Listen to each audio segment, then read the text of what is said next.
Hey everybody, this is an article from the Trotsky Reappraisal,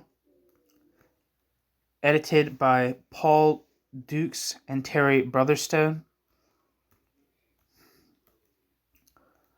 The piece that I'm reading is titled Trotsky's Conceptions Concerning Foreign Economic Relations by Agota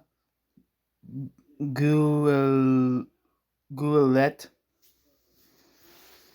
I don't know if I'm pronouncing that right, but it's not terribly important, unless you're that guy.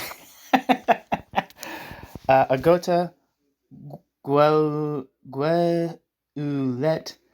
is director of the section concerned with the institutions and economy of the countries of Eastern Europe and the former Soviet Union at the Institute for Comparative Research on Institutions and Law at Ivry-sur-Seine. So, let's go.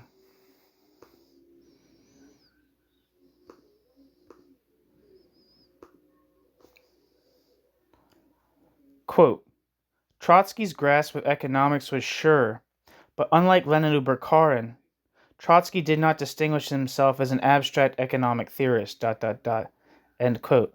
Isaac Deutscher, The Prophet Armed, Trotsky, 1879 to 1921. Trotsky's understanding of the imperialist epoch was fundamental to his analysis of the relations that a socialist state could establish with the rest of the world. This was true also of Lenin, Bukharin, Preobrazhensky, and other Bolsheviks. At the root of the differences that arose among them was the way they saw the further evolution of the capitalist system. In other words, their different conceptions of the theory of imperialism. Lenin emphasized the, quote, organizational aspect of the evolution of capitalism, the strengthening of the role of monopolies, finance capital, the export of capital, and so on.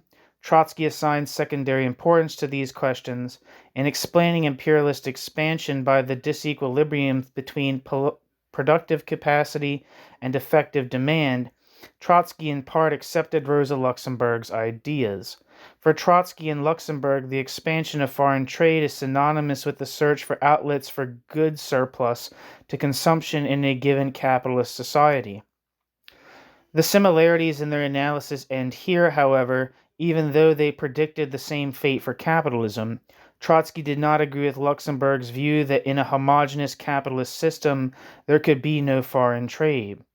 On the contrary, Trotsky asserted that the lack of political homogeneity, bound up with the existence of national frontiers, national tariffs, etc., constitutes a major obstacle to economic expansion. The tendency of capitalism to expand and to break out of national fetters is for Trotsky, as for Lenin, a positive feature. Because it makes possible a homogeneous world economy. But it is possible only to speak of tendencies, not finished processes, since national states still exist. The idea of a, quote, federation of the European countries to reduce the constraints on productive forces imposed by the national state was first mentioned by Trotsky in 1909. In 1915, Trotsky added that it would need to be a democratic federation. 15 years later, referring to Lenin, he emphasized that the United States of Europe he envisaged had nothing in common with a, quote, imperialist Weltmacht, end quote. Quote, needless to say, Lenin rejected the possibility that a capitalist United States of Europe could be realized. That was also my approach to the question when I advanced the slogan of the United States of Europe exclusively as a prospective state form of the proletarian dictatorship in Europe. Footnote, see Trotsky, the Third International after Lenin. It follows that there was no similarity between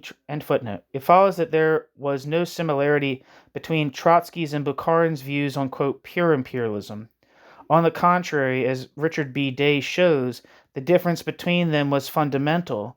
Bukharin thought that the war and the role played by finance capital had created a national state in which planning could eliminate disproportion between different branches of the economy, and in which tariffs and import control could mitigate the impact of world economic forces.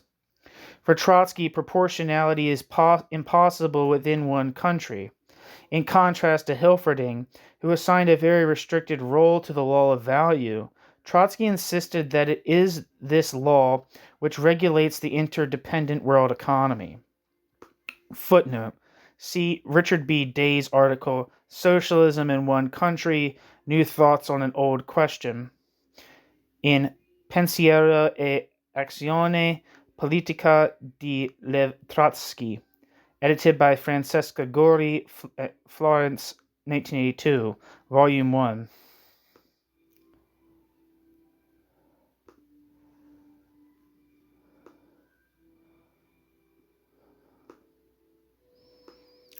I'm going to see if I can find anything for this. Probably not, though.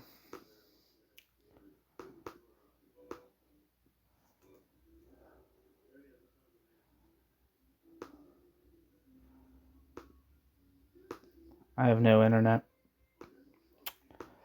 So, we'll have to live without it. After 1915, Trotsky held that the possibility of a United States of Europe was not in contradiction to the law of the unequal development of different countries. New section, the theory of permanent revolution. The fundamental difference between Lenin and Trotsky lay in their interpretation of uneven development. Lenin, while emphasizing how this unevenness was increasing in the imperialist epoch, allowed that revolution in some countries, or even in only one country, could be the way in which world revolution began. Trotsky's approach was quite different. Certainly he did not expect a simultaneous flare-up of the revolutionary movement. Footnote, quote, that the international revolution of the proletariat cannot be a simultaneous act. Of this there can, of course, be no dispute at all among grown-up people. After the experience of the October Revolution achieved by the proletariat of a backward country under pressure of historical necessity, without waiting in the least for the proletariat of the advanced countries, quote, to even out the front, end quote. Within these limits, the reference to the law of uneven development is absolutely correct and quite in place, end quote. Trotsky, the Third International after Lenin. End footnote.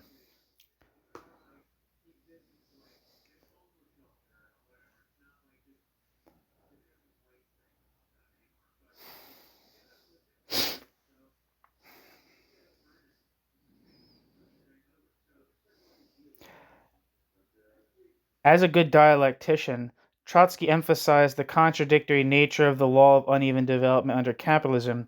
There takes place, Trotsky thought, a relative economic leveling between, on the one hand, the different developed countries, and on the other, the advanced and the backward countries as a whole, at the same time as the gap is increasing between one country and another and between one branch of production and another. Footnote. This dialectical conception was to allow Trotsky, as we shall see, to adapt his theory of imperialism to the international situation, quote, the displacement of the economic center of the world towards the USA.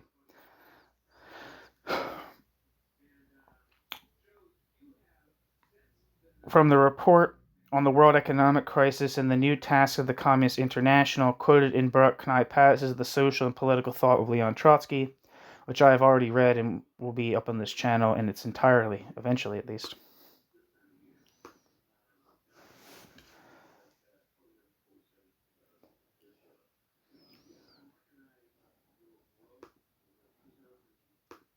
End footnote. The unevenness of development between countries is constantly being renewed. It diminishes but cannot do away with the growing interdependence of the world's economies. The two fundamental propositions of permanent revolution flow directly from these premises. Quote, the first proposition, bracket, the possibility of the victory of the proletarian revolution in a backward country, end bracket, is based upon a correct understanding of the law of uneven development. The second, bracket, the necessity of world revolution for the survival of socialism in the backward country, end bracket, depends on a correct understanding of the indissolubility of the economic and political ties between capitalist countries. End quote. Trotsky, the Third International after Lenin. Trotsky's theory refers to the specific situation of Russia at the beginning of the 20th century. The purpose of linking economic backwardness to its historical and geographical context was to explain the possibility, in the specific setting of Russia, of combining the bourgeois and the proletarian revolutions. The theory's second tenet indicates the process by which the necessity of the dictatorship of the proletariat could be overcome in a socialist society. The geographical displacement of the revolution's center of gravity from west to east and its economic displacement from developed to backward countries does not contradict Marx. Footnote. Knipaz points out that the very expression, quote, permanent revolution, was first used by Marx himself. The idea of continuous revolution, or, quote, revolution in permanence, end quote, had also appeared in Proudhon. In Trotsky's Results and Prospects, Trotsky speaks of, quote, uninterrupted revolution. Only in 1908 does Trotsky first use the adjective, quote, permanent. See Knipaz's Social and Political Thought. End footnote.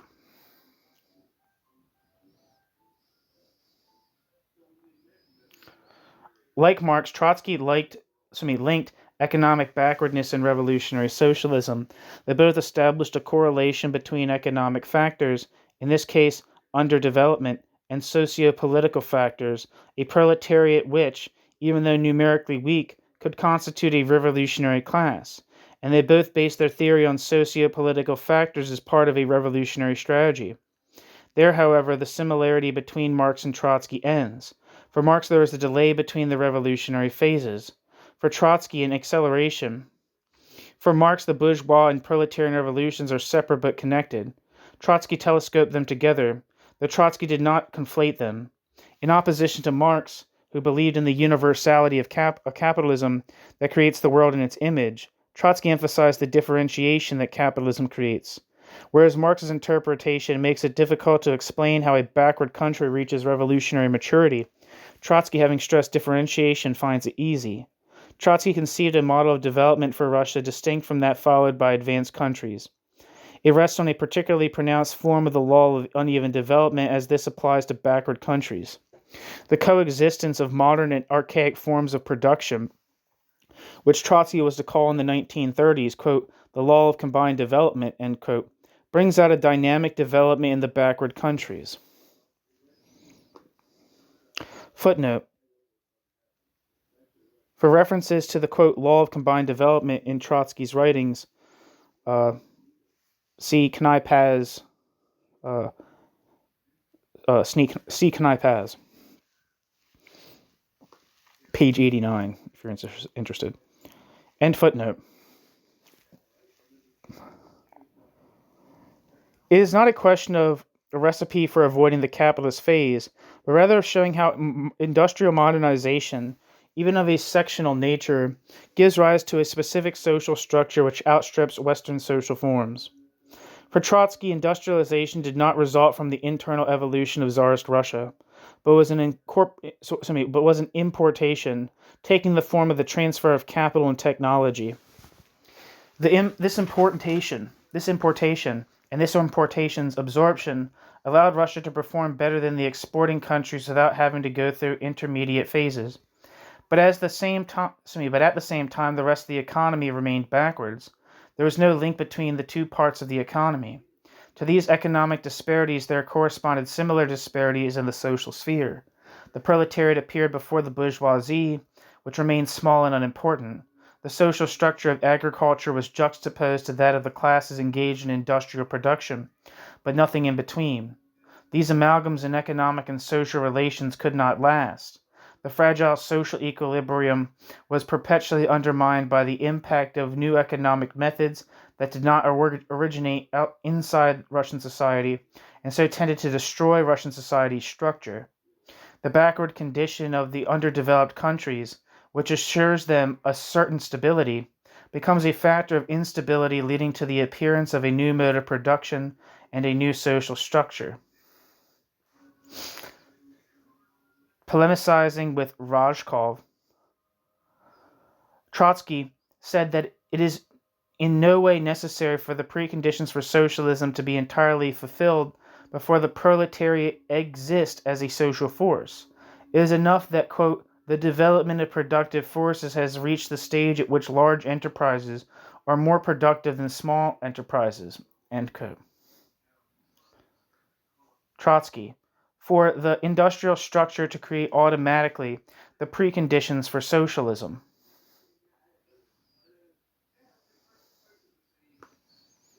Footnote. See results and prospects. Quoted in Burknai Paz. Specialists interpret differently Trotsky's appreciation of Russian industry before 1917. R.V. Davies thinks Trotsky underestimated its strength and dependence on Western capitalism. See R.W. Davies.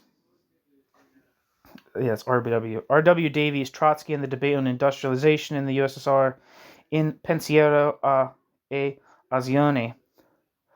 Soviet authors share this view. See V. Grinko, N. Mitkin, S. Sapin, and S. Shamian. Le Parti des Bolcheviks in lutte contre les Trotsky. 1903, February 1917. Published in Moscow, 1969. The analysis of Kanai Paz tends to show that Trotsky, letting an ambiguity between industrialization and modernization flout uncorrected, exaggerated the social and political changes accompanying industrial development.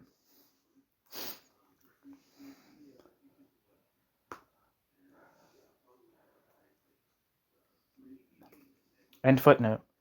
Trotsky held that large-scale production gave the proletariat a political role independent of the proletariat's size relative to the total population. A fortiori, if the bourgeoisie is as weak as it was in Russia, the proletariat becomes, by virtue of its economic position, the dynamic force in the fight with the autocracy.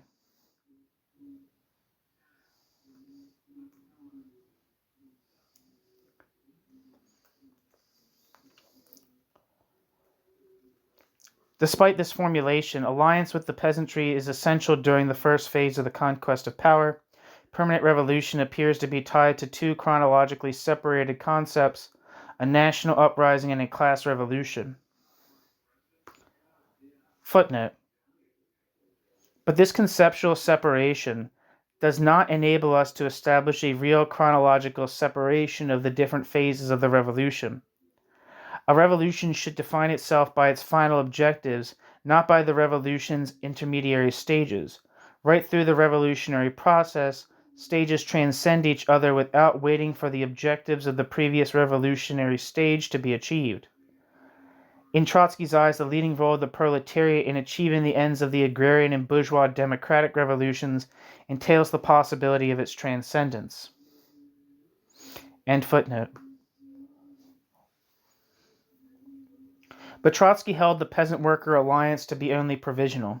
Tensions are inevitable between the partners because they cannot reach any fundamental agreement on future social objectives. The proletariat did not take the place of the bourgeoisie in order to make the bourgeois revolution, which is only a transitional moment in the uninterrupted revolutionary movement leading to socialism.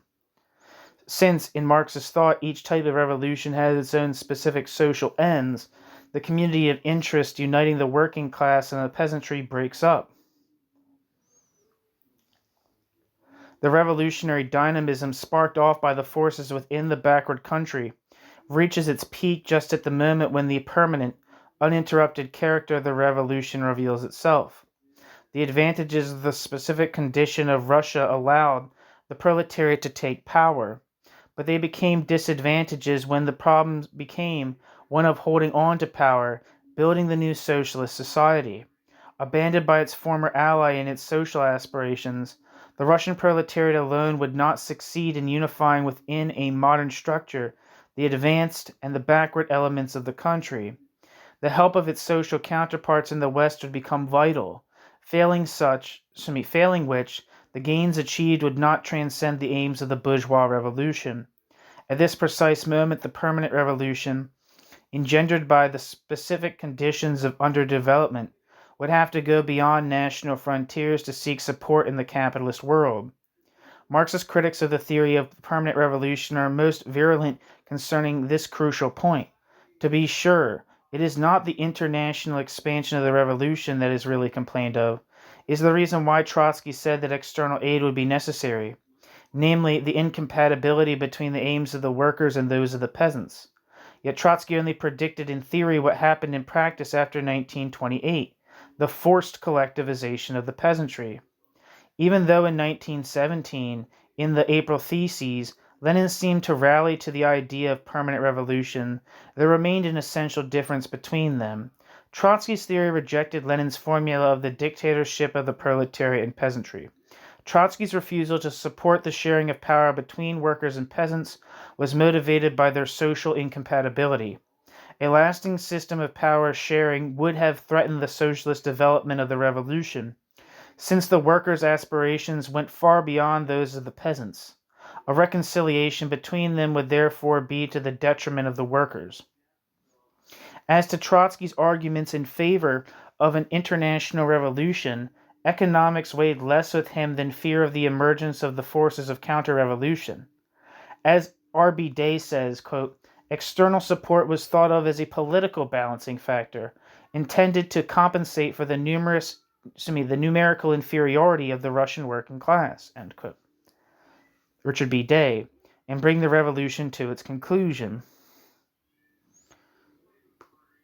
Footnote. See Day's Leon Trotsky and the Politics of Economic Isolation.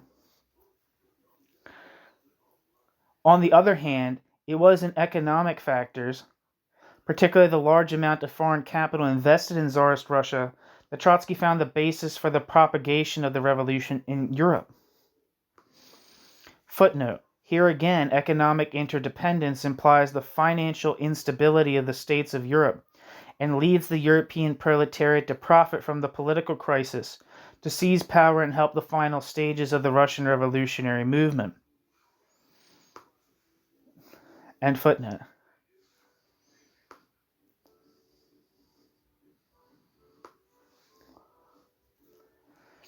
Speaking of the, quote, direct help of a European socialist state,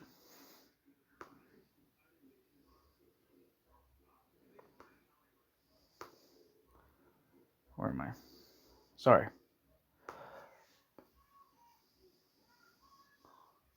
Speaking of the, quote, direct help of a European socialist state, Trotsky perhaps had in mind material aid such as is nowadays given to an underdeveloped country. Without this help, he did not think that this country could form part of the socialist United States of Europe. Economic isolation, in the face of the interdependence of the world economy, would be an historic regression compared with the internationalist tendencies of imperialism. 10 years after the October Revolution, Trotsky therefore rejected both Fulmar's notion of the, quote, isolated socialist state, which depended on peaceful coexistence between the two systems, and the program of Bukharin, who, quote, proceeds, in his construction of socialism in one country, entirely from the idea of an isolated, self-sufficing economy. End quote. Trotsky, the Third International after Lenin. The second fundamental proposition of Trotsky's theory of permanent revolution was thus reaffirmed. It is impossible for a single country to escape from the implications of the economic links established between the capitalist countries. There must be a move towards a new political integration, homogenization via the world proletarian revolution. In other words, socialism in one backward country could not be achieved and survive unless the contradictions between the uneven development and the economic interdependence of the world were resolved in a higher system, namely universal socialism. New section. As early as 1909, the idea of a federation similar to that of Switzerland or the USA was connected in Trotsky's writings with solving the problem of the expansion of the productive forces. The economic base of the United States of Europe was clearly indicated. It was the international division of labor already in existence before the World Revolution, but Trotsky was ambiguous, deliberately or not, on the juridical character of the United States of Europe, and it is difficult to be sure of the nature of exchange within this politically unified European body. Would it be exchange between independent states, in this case admitting a certain degree of irrationality, or would it be exchanged based on the different economic resources in each region? In fact, in Trotsky's publications of 1914, Trotsky wrote of a federation of European socialist countries, independent but linked with each other, which would be able to proceed immediately to the, quote, socialist organization of the world economy, end quote. In 1915, Trotsky reiterated the idea of the democratic unification of Europe.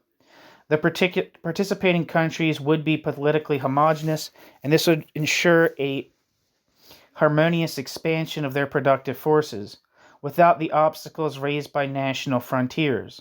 The slogan of the United States of Europe, launched in the same year by Trotsky. What year? 1915?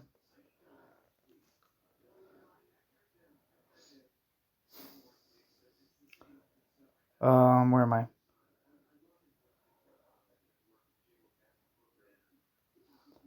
Where the hell am I?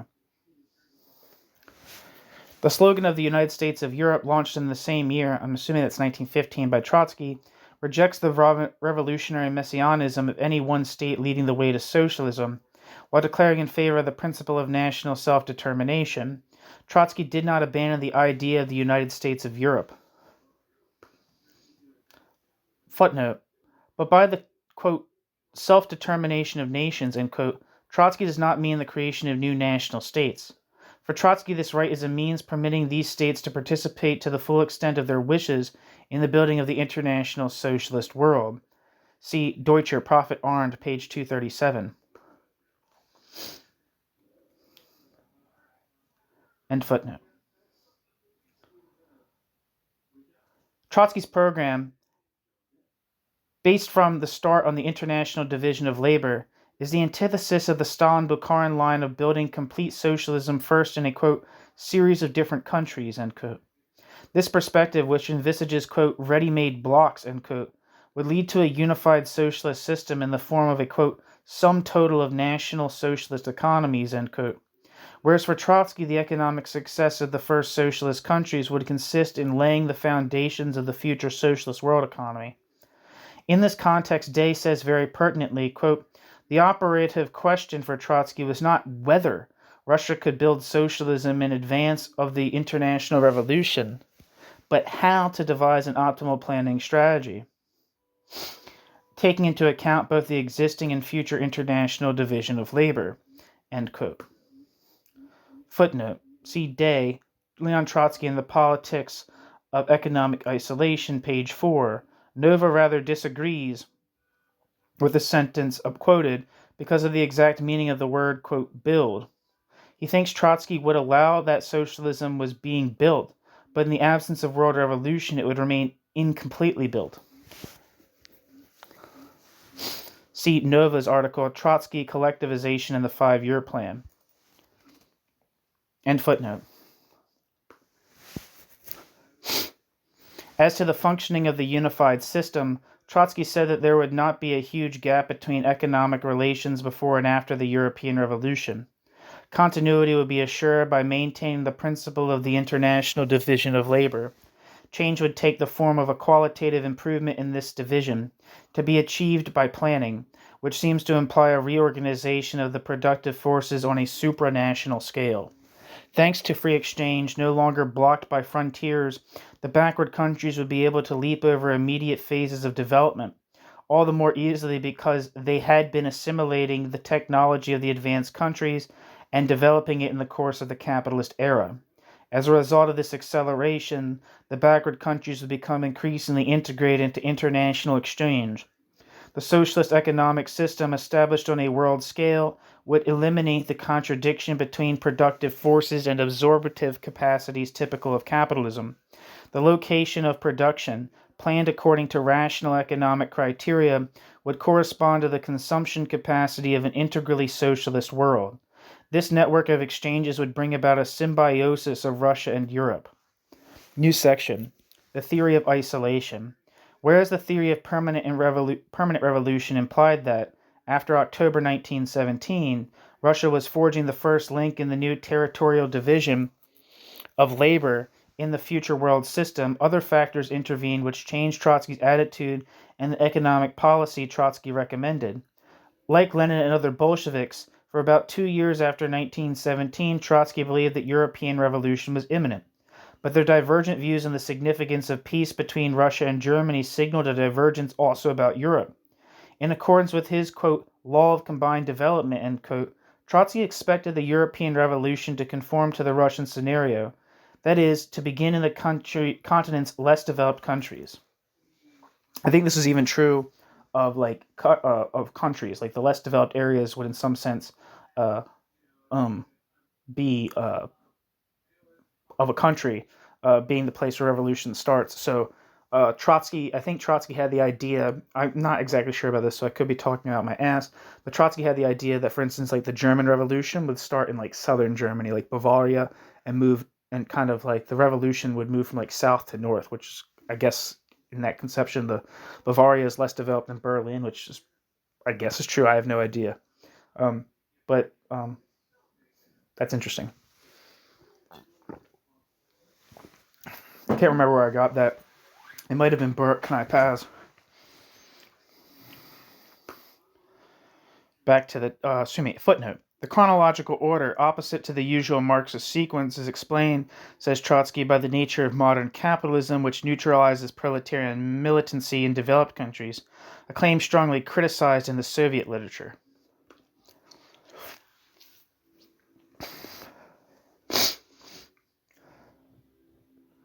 End footnote.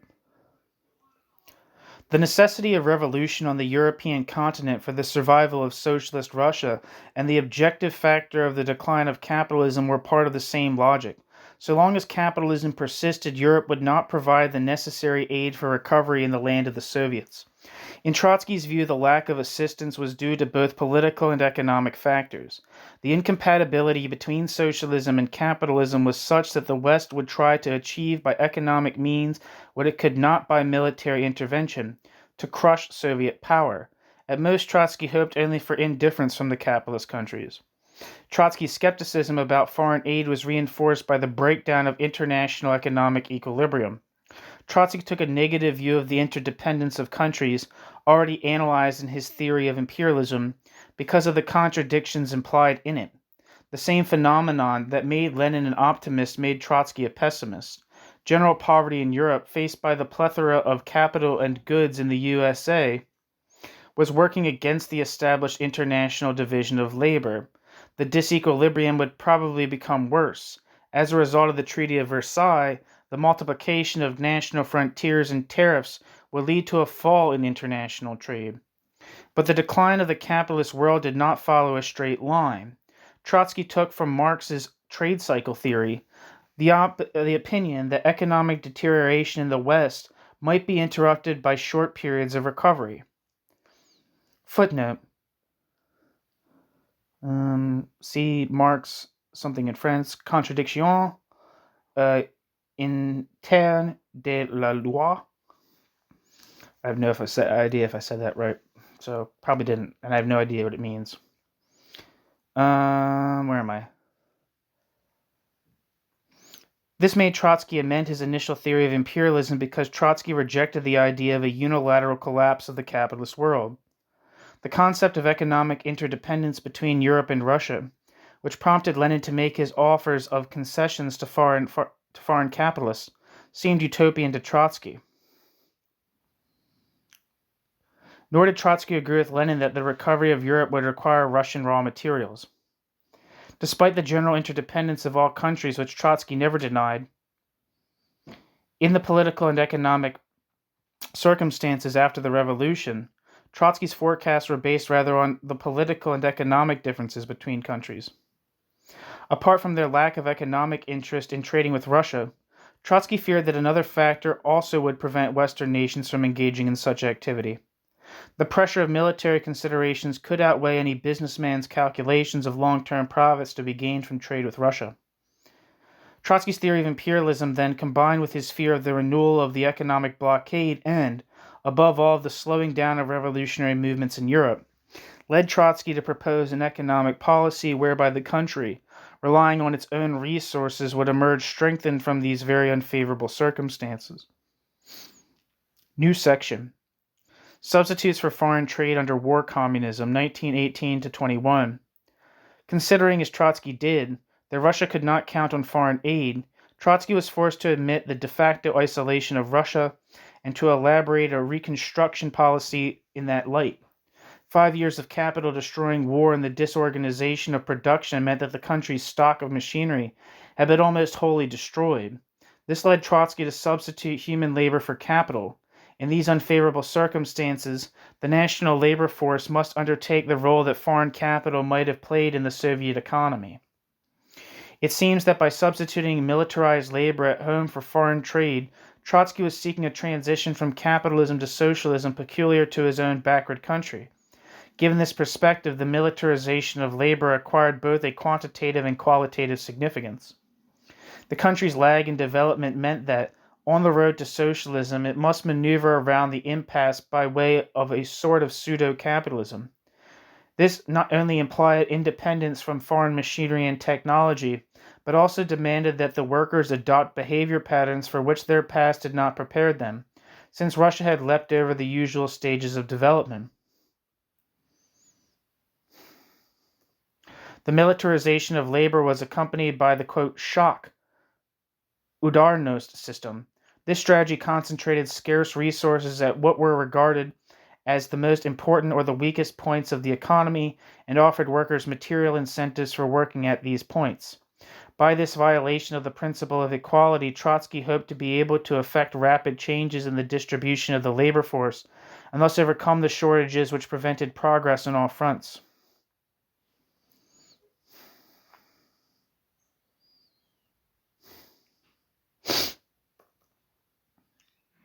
The udarnost strategy would have helped, according to Trotsky,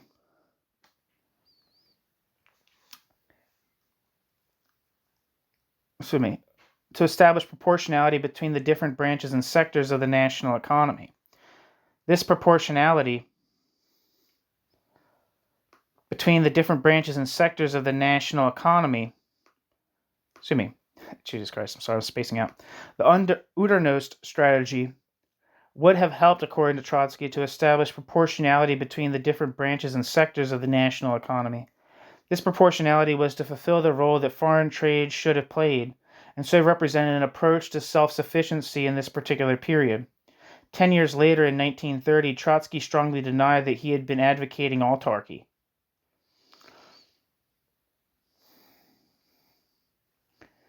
And indeed, Trotsky's policy was in no way derived from the isolationist determinism, as was the case with Stalin's a few years later. In the system Trotsky had in mind for the construction of socialism, the militarization of the labor force was only an interim measure dictated by unfavorable circumstances.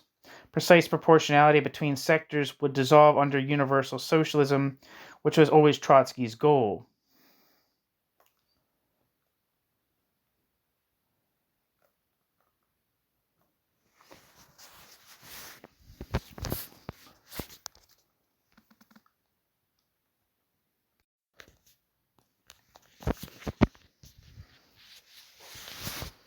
New section, import policy. The country was not absolutely isolated. Not having opted for autarky in principle, Trotsky was ready to seize every opportunity provided by international events for increasing imports. But, unlike Lenin, Trotsky considered these rare occasions as opportunities to be seized and not as precursors of the resumption of normal commercial relations. As trade with the rest of the world developed, Trotsky agreed with Lenin. They must concentrate on buying certain lines of foreign equipment. Less cautious than Lenin about using gold reserves, Trotsky wanted to use the gold reserves exclusively to acquire production goods, while Lenin considered also drawing on them for grain in emergencies. All help from foreign capital and technology should, in Trotsky's opinion, be viewed as hypothetical. Being realistic rather than pessimistic, he said, quote, "In our plan, all assumptions, conjectures, and hopes are excluded," end quote. New section, Trotsky's attitude at the beginning of the new economic policy. Smaller section, Trotsky on concessions. Trotsky's attitude towards the arguments of advocates of concessions, who made themselves heard many times after 1918, was quite vague until 1925 when Trotsky came down on their side.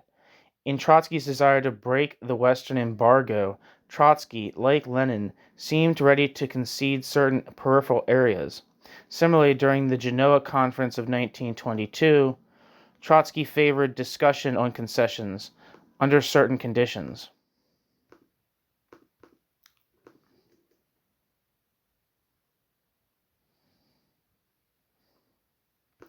Wikipedia says, the Genoa Economic and Financial Conference of 1922 was a formal conclave of representatives from 34 European countries held in the ancient Palazzo San Giorgio of Genoa, Italy, from the 10th of April to the 19th of May, 1922. Unlike the previous International Economic Conference in Brussels in 1920, the Genoa Conference was attended by heads of government and not only experts, which enhances authority but also the risk of politicization and grandstanding at a time of contention on the unresolved issue of German war reparations. The conference was intended by British Prime Minister David Lloyd George to resolve the major economic and political issues facing Europe and to address the pariah status of Germany and the Soviet Union, both of which had been excluded from the Paris Peace Conference of 1919. The conference was particularly intended to develop a strategy to rebuild a defeated Germany, as well as Central and Eastern European states, and to negotiate a relationship between European capitalist economies and the Bolshevik regime in Moscow. Germany and the Soviet Union predictably expressed loud dissent and stole the limelight by negotiating a separate bilateral agreement on the conference's sidelines, the Treaty of Rapallo. Even so, the conference further cemented the policy consensus on principles formed at the Brussels gathering 2 years before. The Economic and Financial Organization of the League of Nations presented a report to the conference which provided the first official articulation of the gold exchange standard, and also tackled novel fields for international financial cooperation, such as capital flight, tax evasion, and double taxation. The conference also found agreement on the principle that financial stability must come first before trade restrictions could be beneficially lifted, even though no convergence was achieved on trade liberalization measures as the EFO had recommended. Back to the text.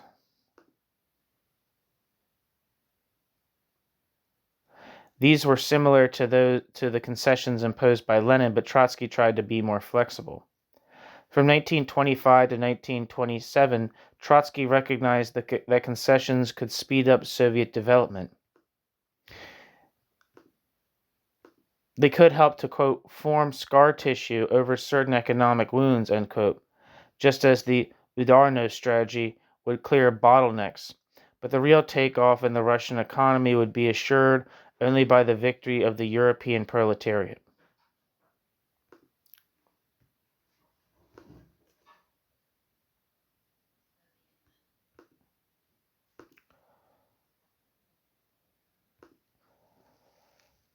Footnote. Something by Trotsky in Russian, which translates as War and Revolution, the Collapse of the Second International, and the Preparation of the Third. End footnote.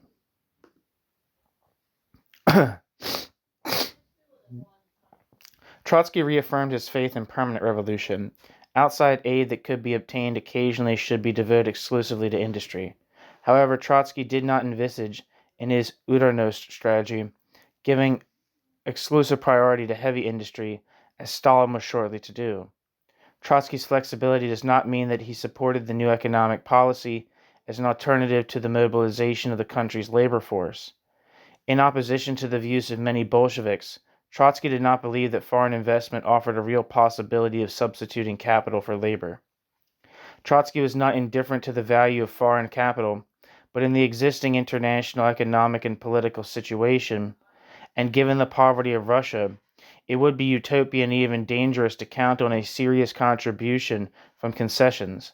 The failure of the Genoa Conference and the small number of concessions arranged seemed to justify this mistrust. New section: Trotsky on the advantages of foreign trade monopoly. In 1921, a debate began between defenders and opponents of the state monopoly of foreign trade. Trotsky was a fervent defender, taking Lenin's side. Though Trotsky saw in national frontiers and tariffs the main obstacles to international interdependence, Trotsky nevertheless still appreciated the protective mechanism which the foreign trade monopoly offered.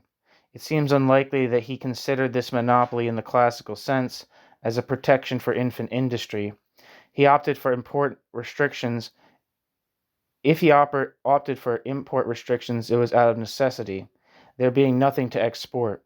The state's foreign trade monopolies seemed to Trotsky more like the best available planning instrument, and the way to allocate scarce imports in line with priorities defined by the central authority. It is in this sense that one can speak of Trotsky's protectionism. Trotsky did not deny that Trotsky favored expansion of the socialist sector of the economy, but in 1923 Trotsky recognized publicly that the peasants should be granted a degree of market freedom, even to the extent that, quote, the peasants should become rich, end quote.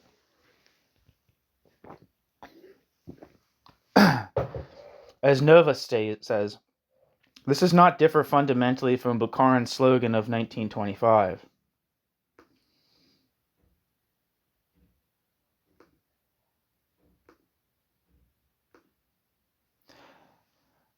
Trotsky hoped in this way to increase agricultural production and thereby agricultural export, and would finance the importing of equipment. The strict state monopoly of foreign trade should therefore be maintained. Not until 1924 did Trotsky admit some flexibility into this regime, but Trotsky's coming advocacy of a policy of integration into international economic trends is already foreshadowed here. New section: From forced isolation to the theory of integration. Mistrustful of foreign investment in 1921, basing primitive socialist accumulation on interior resources in 1923, from 1925 Trotsky deployed all his energies in favor of a policy of integration. The sudden volte-face leads us to ask, had Trotsky really two distinct theories, or was it simply the pragmatic adaptation of a single concept to changing circumstances? Many arguments support the second hypothesis. Trotsky's apparent about-turn seems to be explained essentially by a change in Trotsky's view of developments in the capitalist world. To justify this change, Trotsky amended somewhat his conclusions on the theory of imperialism, mainly with reference to cycles. The absence of cycles in capitalist economic development, Trotsky said, is explained by difficulties encountered in expanding markets. Trotsky considered capitalism's inability to harmonize exports and production to be Russia's only chance of success. Trotsky took up Lenin's old idea even more positively. Europe and the USSR need each other. Against Stalin's famous division of the world into two camps, Trotsky insisted on the unalterability of the real economic and historical causes of the division of labor between the two politically divided worlds. Intensification of exchange between the two, planned on the Soviet side, was, he held, one of the most certain elements of the division of labor in the future socialist Europe. In his own country, whose economy had revived in comparison with 1921, Trotsky considered that the advantages of concessions outweighed any threat to socialism. Trotsky proposed diversifying relations with the outside world as much as possible, seeing in this diversity a guarantee against the possibility of a blockade. Thus, this integrationist concept led Trotsky to formulate a clear economic strategy, including some quite precise detail. This strategy would guide the USSR, which, quote, will encounter the greatest difficulties in the USSR's progress towards socialism as compared to the proletariat of the advanced countries, who find it more difficult to seize power, but who, having seized power long before we have overcome our backwardness, will not only surpass us, but will carry us along so as to bring us toward the point of real socialist construction, on the basis of the highest world technology and international division of labor, end quote. Trotsky, the Third International after Lenin. This passage contains three basic concepts that Trotsky never abandoned: the chance of proletarian revolution occurring first in a backward country, the interdependence of all countries in the world, and the victory of the world revolution. In this view of the dialectic of historical evolution, it becomes completely logical that capitalism should for a certain time lend aid to socialism. This is Trotsky's suggested solution to the main problem of a backward country: where to find the capital necessary for industrialization. Foreign capital must complement the indigenous resources where these prove insufficient. Trotsky rejected the industrialization policy of favoring only heavy industry. The rhythm of development of a given country is not autonomous, determined only by domestic factors. It is imposed by the pressure of the world market.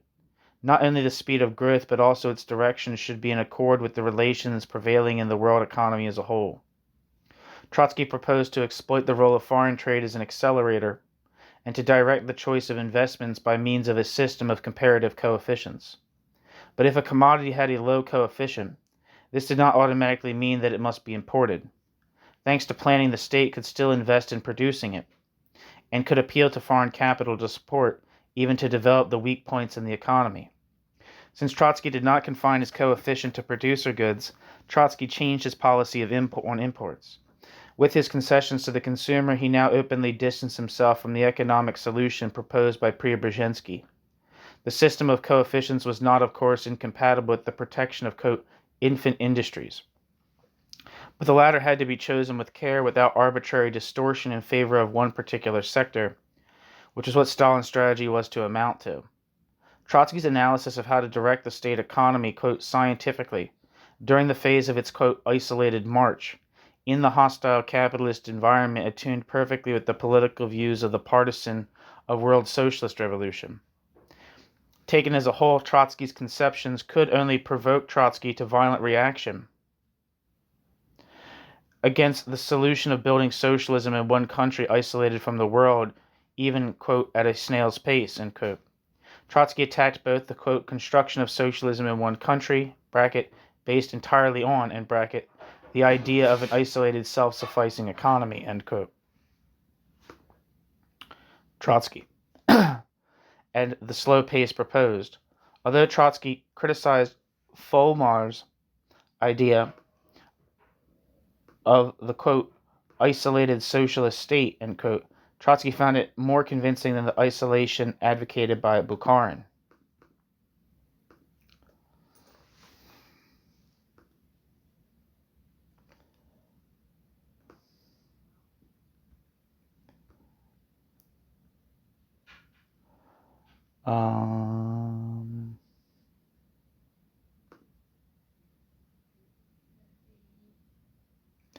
One second.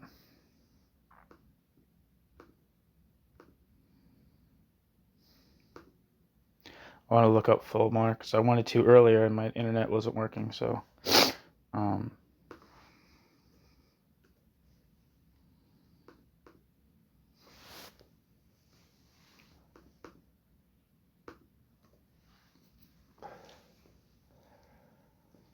according to German Wikipedia, Georg von Fulmar lived from 1850 to 1922. Georg von Fulmar was a German politician and first chairman of the Bavarian SPD. Georg von Fulmar came from a noble civil servant family. Georg von Fulmar's parents married since 1849, where Anton von Fulmar, who lived from 1824 to 1868, who worked as a secret registrar in the Bavarian Ministry of the Interior, and the daughter of a civil servant, Caroline née Lebel.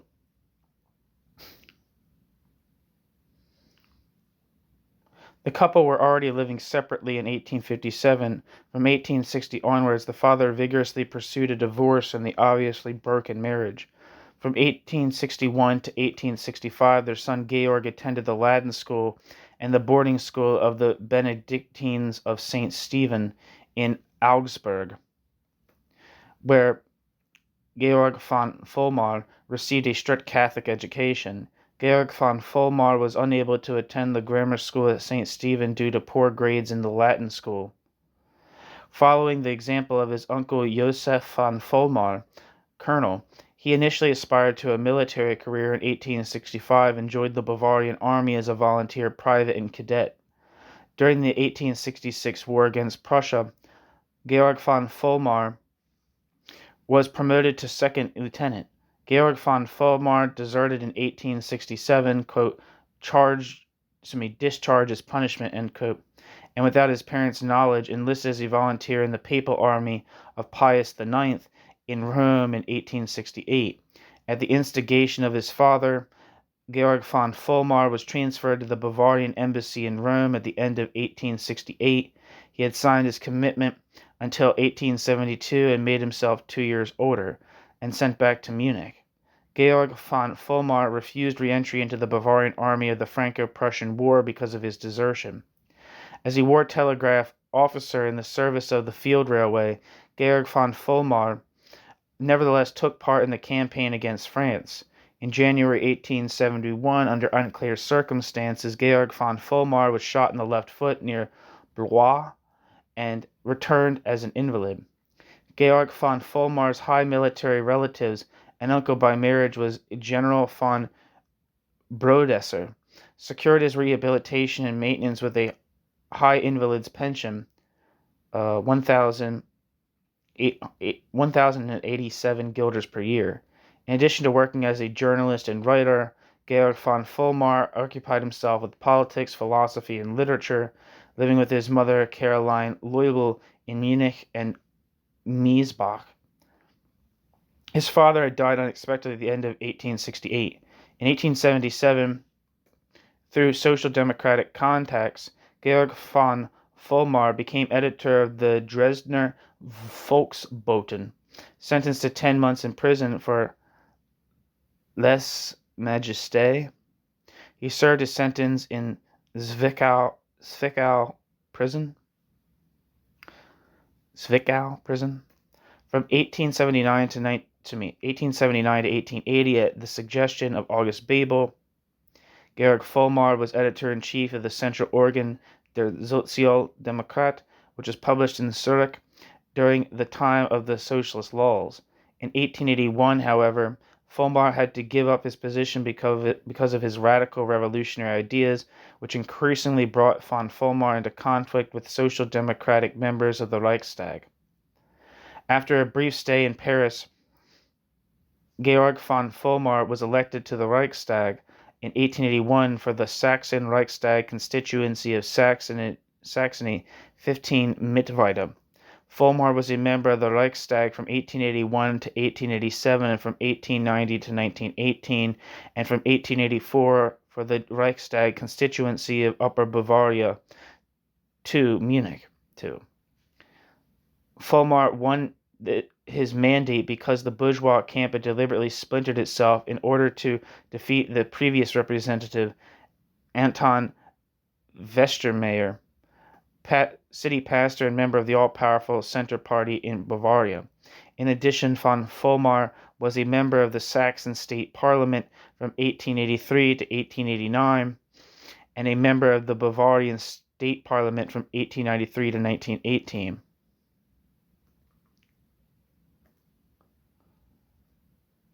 Sorry. Hopefully this is over soon. It's a lot of bio stuff. I was hoping to get more of his ideas, but it's okay. From 1884, Georg von Vollmar had been in contact with Julia Kjellberg, the daughter of a wealthy Swedish industrialist whom Georg von Vollmar married in 1885. Their son Siegfried died in 1887, just a few months old.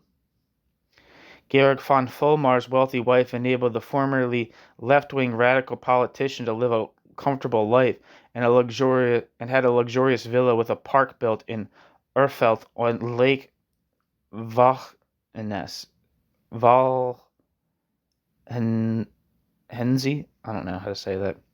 Which they both moved into at the turn of the year 1889-1890, and lived in until her death. From then on, Fulmar became more inclined towards reformism, revisionism, and maintained close contact with the exponents of the right wing of the party, such as Eduard Dv, Wolfgang Heine, Adolf Müller, and Albert Zudekum. In two speeches in the Munich restaurant El Dorado on the 1st and 6th of July 1891, Georg von Fulmar attempted to justify his political change in order to bring about economic and social improvements on the basis of the existing state and social order. In doing so, he increasingly developed into the antipode to August Bebel. Georg von Fulmar played a key role in setting up a Bavarian regional association of the SPD, whose first regional party conference took place on the 26th of June 1892 in Regensburg. There, Fulmar and Gabriel Löwenstein submitted a report on the importance and activities of the Bavarian State Parliament, which was published together with the State Parliament's election manifesto for the 1893 elections in a document entitled Social Democracy and the Elections to the Bavarian State Parliament. This election manifesto included the following demands: quote, fostering science and art, unrestricted freedom in their teaching and practice, creating a school law based on the following principles: free school lessons and teaching materials, funding of costs by the state, improvement of elementary schools, particularly by extending school hours and replacing less useless holiday schools with effective advanced training classes, feeding needy school children at public expense, relieving teachers of church service and increasing their salaries, end quote. Secular school inspection, end quote. From 1894 to 1918, Georg von Fulmar was the state chairman of the Bavarian SPD. In 1903, he declared himself willing to work in an imperial government.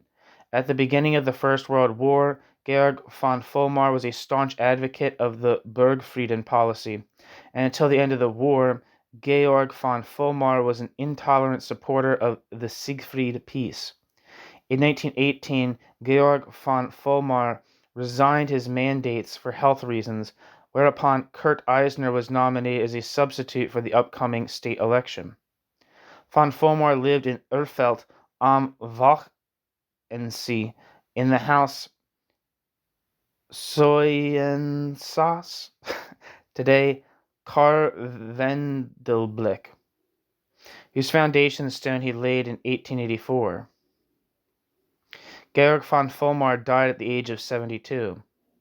The grave of Georg von Fulmar is located in the Munich Waldfriedhof Cemetery.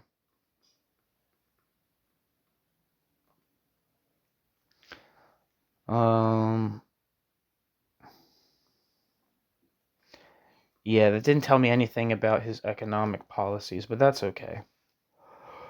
We at least got a flavor for some of the kind of person that would constitute the right wing of German social democracy in the early 20th century.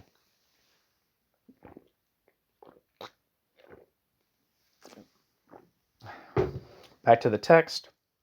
Could Trotsky's criticisms of the Stalin-Bukharin line, developed mainly in exile, be an expression of prejudice? Was Trotsky's integrationism based on permanent revolution a credible substitute for socialism in one country? In seeking to demonstrate Stalin's fundamental fallacy, Trotsky seems to have taken no special interest in the circumstances which made people choose Stalin's strategy. Trotsky examined only one of these circumstances, at least during the years 1923 to 1927. This period of reconstruction, based on, quote, capital ready to hand taken from the bourgeoisie, end quote, had encouraged the illusion of isolated economic development. The theory of, quote, socialism in one country originated in a mistaken interpretation of the real achievements of this period, and in the defeats suffered by communism internationally. Faced with factual evidence of the failure of the European revolutionary movement, Trotsky remained faithful to the idea of world revolution. But can we conclude that for Trotsky, permanent revolution was an alternative to, quote, socialism in one country, end quote? Well, this was Stalin's tactical presentation of the matter, and in the end, This was Stalin's tactical presentation of the matter, and in the end, Stalin persuaded Trotsky himself of it. However, there are two major arguments against this. First, In Trotsky's eyes, the victory of socialism in Europe would not of itself resolve the problems of socialism in a backward USSR. The problem of socialism depended on national and international factors which are interdependent and which operated simultaneously.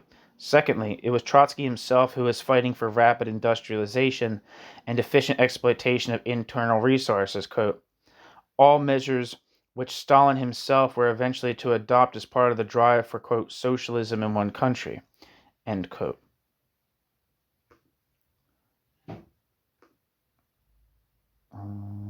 That quote is from Burknai Paz, Social and Political Thought of Leon Trotsky. Moreover, Trotsky supporters find some difficulty in reconciling this emphatic demand for industrialization with Trotsky's rejection of Stalin's doctrine. Footnote: see Days, Leon Trotsky and the Politics of Economic Isolation.